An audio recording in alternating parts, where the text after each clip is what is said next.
Karl, you look a fucking idiot. I know, mate. I know. So this is an update to the update we posted last week. If this was the year 2013, I guess we'd say updateception. But it's not, so we won't. First things first, me and Brad would like to say thank you for the comments. A lot of them were very nice, lots of positive ones, lots of suggestions there, lots of feedback. We really do appreciate it. Unfortunately, we've not been able to put much of it into practice, have we? No. So, Brad, for myself and people at home, just describe what your day was like yesterday. Well, Karl, I spent most of my day trying to find a system online that simply allows people to send us some money. Oh, as in a one-off payment, sort of like a tip. Like a tip, yeah. How well did that go? Not well, Karl. Not well. Funnily enough, I also did that yesterday, and it also did not go well. So we should probably drop the sarcasm there, because if I squint any harder, I'm going to start getting biceps on my eyelids. Yes, me and Brad spent a very long time trying to figure out a way, quite simply, just for you, our audience, to send us just a one-off payment, a tip, basically. And it was a complete and utter train wreck. We couldn't find any way of setting it up that was simple for either us or an audience, that didn't involve some sort of hurdles at some point down the line. And Brad, much to my annoyance, what was the number one piece of advice we both got while researching this topic? Everybody said, just use Patreon. Because it's easier. And you know what? It is. And in our last video, I mentioned that I don't like Patreon, and I stand by that. I dislike the way it's used by some creatives on YouTube. I don't like the way people use it as a club to guilt people into donating money each month. And I don't like how the service isn't set up to allow one-off payments. Something we checked, and apparently there's a smarmy letter from the guy who runs the fucking website answering a question from someone saying, can I make a one-off payment? It's like, no, why would you want to do that? And he goes, I don't know, because I don't want to commit forever to this thing. I just want to support it now. Yeah, they said there's only one way that you can actually give somebody a single payment on Patreon. Yeah, and that is to subscribe and then immediately unsubscribe after the money's taken from your account, which is one more step than is necessary for something like this. If you want to leave a tip in real life, you just walk up and just put money down. It's literally the easiest thing. You just don't pick up the money they give you as change. It couldn't be simpler. And yet, online, there seems to be this extra series of steps specifically put in place to stop it from happening. Yeah, we can't find any website that is simply, you donate $1 to us, and we get that $1. We get that $1 to do with what we please. The closest thing we got was PayPal, and that's got loads of red tape around it as well. Because technically, if you send someone money on PayPal, it counts as a gift. Apparently, that they get weirded out when people send you a lot of gifts. There's so much crap you have to fucking deal with. And apparently, as well, PayPal only lets you accept donations if you're a charity. And if you're not a charity, you have to justify what you're doing with the money after a certain amount goes through. All the advice you get from people is conflicting. Like, people say you can set up a donate button like this, but after a certain time you'll get... It's a fucking ball ache. Basically, we came to the conclusion that there's a reason why people use Patreon. Because it's fucking easier. So Brad, because I really don't want to say these words, what is it we've decided to do? Well, I mean, we've set up a Patreon. This reaction this is not me mugging for the camera. Like, I was so angry. Even just if you work out the time it saves, because we put a lot of effort into it, like the time it'd save just to set up a fucking Patreon. It's there. I'll go on my Facebook and go on Messenger and find some of the messages you sent me last night. Be like, I'm so fucking annoyed. I was. So yeah, I'm just going to eat this nice big piece of humble pie. What's this? Some crow? Oh, I'll have that too, I guess. Yeah.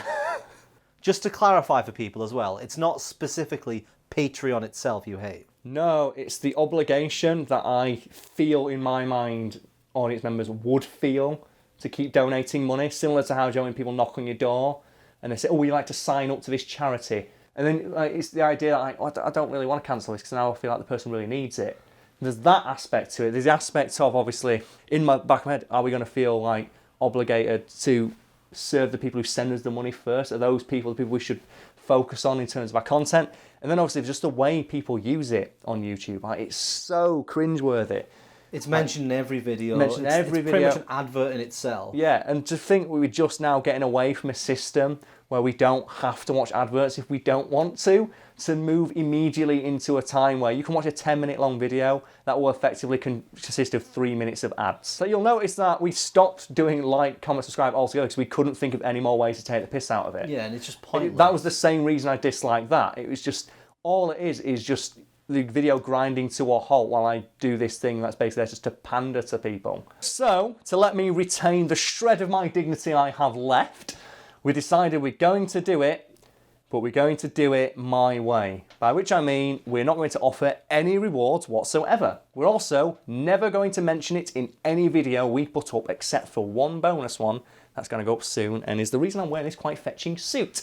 Instead, all you'll see at the end of videos that go up after this one is a link or a picture like this. I'm not sure where Brad's going to decide to put it at the end of our videos, in the bit where we ramble. So after the content, people come to our channel to see, and then there will be a link in the description below. And I'd also really like to stress that I want people to think of this like a tip, because that's the system we want to put in place, and it's just an absolute ball ache for us to set up, and it just cause more hassle than me or Brad is really willing or able to go to with the amount of time we already put into these videos. Ideally, we would just have a tip system, because that's about the limit of what I'd feel comfortable with in terms of audience sending us money. Should point out, we're not going to offer people anything extra for subscribing on Patreon, so just like a tip, if you give it to the waiter because you think he's done a good job and he deserves more than the shit wage he's been paid, he's not going to get any special treatment for it. So it's just being nice, isn't it? Yeah.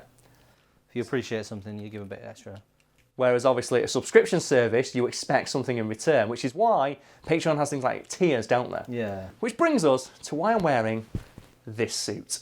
Now, Brad, what's one of the things that Patreon advises people to do when using their service? It's to provide a reward system for anyone who donates money. So you can offer people rewards in return for the money they donate, can you? You can, yeah. You can, and does Patreon advise you to do anything to promote this fact to people? You can create a video. A video?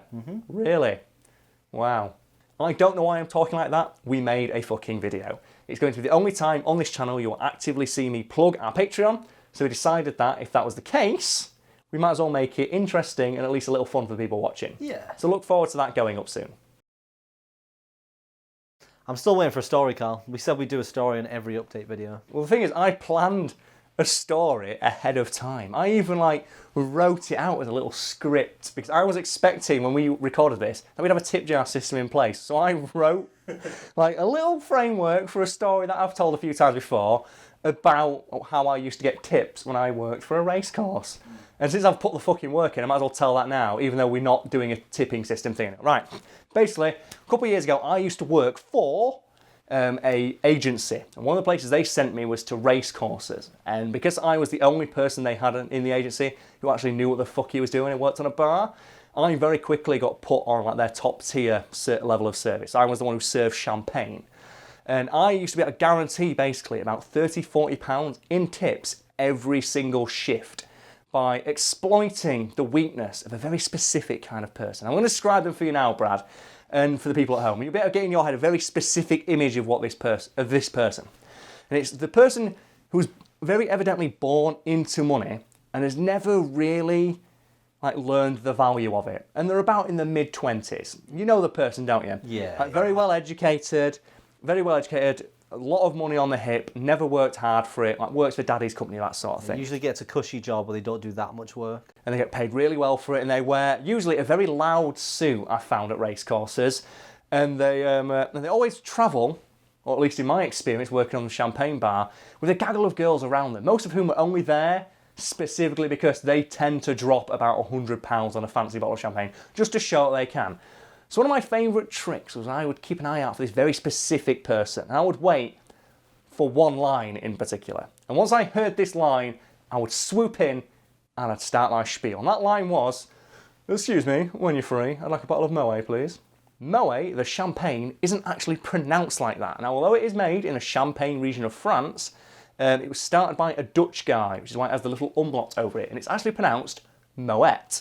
And if you go to Moet's official website, one of the first things on the FAQ tells people that's how you pronounce it.